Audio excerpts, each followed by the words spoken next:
Casey Jones is now a member of the Foot Clan, and if you know Casey Jones, you know he has a good heart. Well, the Foot Clan is a secret ninja organization that carries out crime in different forms, including murder. He is not one of them. In this video, we are going to watch him be expelled in the most brutal way possible. Welcome back to my YouTube channel, and this is how Casey Jones was kicked out of the Foot Clan. Freaking Guy Jin. To understand this tale, you have to understand one thing. Karai is usually a good girl. I mean, she's a bad girl, but because of the whole events of the last video, if you're confused, go check it out. She got possessed by the spirit of a dragon, a cosmic dragon. And this dragon was feeding information in her ear. Information that some would call very, very evil. Now, you may be asking, why in hell would she be possessed by a dragon? Well, someone was trying to steal her birthright, so she actually had a reason for this. But at the same time, she is the leader of a ninja organization called the Foot Clan. So yeah, she was tapping phone calls, doing some shady stuff. But I never thought she was tapping the phone call of her own people, specifically Casey Jones. Now, her reason was sound, of course. Casey Jones was friends with April. April was friends with the Ninja Turtles, who are often Karai's enemies. She was just being cautious. But here's the thing. The dragon in her mind saw this as utter disloyalty. So it sought to test Casey Jones, and if he failed, he will be destroyed. Now that you understand the picture, let's get to the story. Because Casey Jones was on his own, training with Natsu. And Natsu, as we know, does not like Casey. He was an outsider, a gaijin, but he was still a member of the Foot. So she gave him the courtesy of training, except she was going hard. He wasn't. As soon as he understood this fact, though, he locked in and started hitting like he was supposed to be hitting. He actually went for the tackles, the grabs, the wrestling move, and actually put Natsu on her back. That is not a simple thing to do. Natsu is tough. She got up easy, of course, because she's Natsu, and even gave him his props. But you see, the whole point of this was not just to fight. He wanted to have a conversation, and he felt like this was the right way to do it. So they traded sword strikes and blows, and he explained to her that yeah, he had a few questions, specifically centered around the leader of the Foot Clan, Karai. She's acting different. She's more ruthless, more cold. Is that something we should be cautious about? Natsu was 100% loyal, so she felt like this line of questioning was odd. Why? She's not listening to me, Natsu. I was brought in to advise, and she's not taking my advice. Natsu said, grow up, Casey Jones. Maybe your advice is just useless. Casey said, nah, that's not true. You know it too. We have a responsibility to keep Karai in check so she doesn't run loose and become a monster like the Shredder. That is what we are here for. You need to lock in and stop watching your stupid shows. This was a mistake. Natsu respects her shows. Let me explain something to you, Casey Jones. In a month, Karai discovers that her organization has a splinter cell. In a month, someone came for her birthright. In a month, she's had to fight and watch as her business crumbles all around her. She is not expecting danger. She's currently in it. This is not a time for doubt or disloyalty. This is a time for us to stand with her because she's going through it. Everything that's supposed to be hers is being taken by someone who claims to be the true heir. Don't talk this shit to me no more.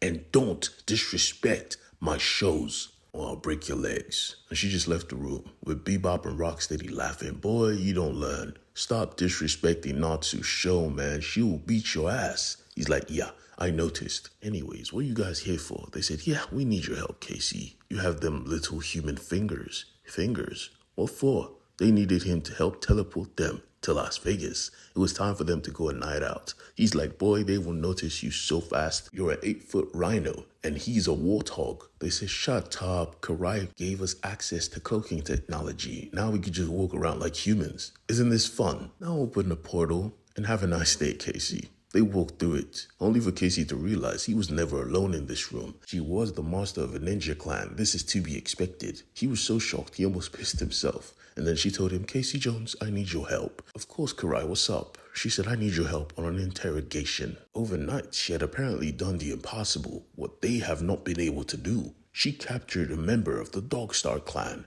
Now, for those of you who don't know the Dogstar clan, they are an organization splintered from the Foot Clan, based solely on technology and cybernetics, while the Foot is focused on magic and ninjutsu. Basically, tech side, magic side, run specifically by a distant bloodline of the son of a Rokusaki, basically Karai's cousin. Now usually they have a self-destruct feature. She turned that shit off. Now it was time to just torture him and get information, because these guys often don't talk easy. Casey watched as Karai started to fry this brother alive, and he made it infinitely clear. I ain't doing that, bruh. I ain't built to be torturing suckers. That's not my way. You could kill him. I mean, he would kill you if he got the chance. I won't stop you, but I ain't trying to freaking fry nobody. That's not my thing. She looked at him dead ass. Are you disobeying an order? Is this disloyalty? He said, this is not disloyalty. You brought me in here to advise you and keep you on the right path.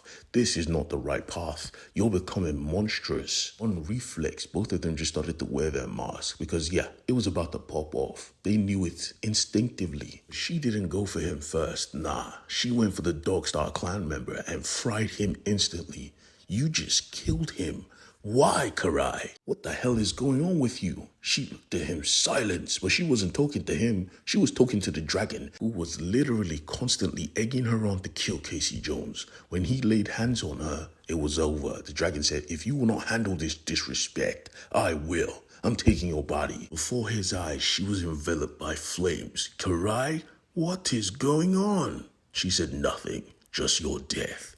It is time to die, Casey Jones. Before we know it, we're watching a super soldier versus a human because he was bounced off the pavement like a basketball. She was going for the kill. Every punch was a lethal blow, heading directly for his skull. And he was like, what the hell is going on? She just replied, you can run, but I could promise you there is no way you can escape from me. Not me. Now understand this, they have fought multiple times and he knew how strong Karai was, which is why he instinctively knew this was not Karai. You ain't shit. Who the hell are you?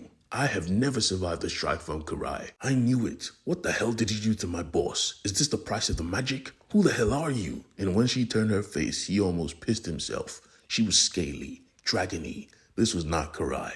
This was another creature. And this creature did not stop. It wished for Casey's death, and he was going to get it. I've caught you now. There is nowhere to run, nowhere to hide. You die. But she must have not known Casey was from New York. Giving up was not his prerogative. Nah, sucker, I ain't dying today. Trust. He tried to call Natsu, but nobody was picking up. God damn it. The dragon was still hammering him left and right with killing blows, so he had to think quickly. In his mind, he just decided, alright, if I'm losing in tight corners, let me change locations. But the dragon struck him so hard, his mask almost fell off. God damn it, I hate magic. His plan was solid though. He changed location and the fight got more interesting because he pulled a Spider-Man and just started disrespecting this being, calling his punches weak. You ain't Karai. You a chump. And as you could tell, dragons are prideful creatures. So was Karai. As they were combined in this moment, the pride was doubled. With every insult, they got angrier and sloppier. Casey used this as an opportunity, launching treasures on treasures directly at Karai's body. You see, in her mind, she knew all these treasures were treasures of the foot,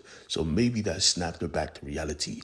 Give me my body back. The dragon said no as Casey was rocking his shit. Give me my body back. This time she was physically strangling her own body. Casey was confused. Jesus Christ, do I need an exorcist? But there was no need. Karai took her body, herself, crawling out of her own mouth. It was, by all accounts, an absolutely grotesque sight, but Karai was back, and everything was right again. But you see, everything was not right, because this showed her the absolute truth she needs to understand. Casey Jones, your time in the foot has come to an end. You are an honorable man. This is not an honorable profession. Gather your things. I will set up the teleporter to get you to New York safely. Casey was confused. You're letting me go? I mean, what the fuck? We're doing good things. That is the only reason you're leaving this building alive. And if you ever betray me, I'm coming for your neck. He was lost, like deadass almost heartbroken. He thought he made a connection. He was wrong. He left to go get his stuff. And Karai had a conversation with the dragon.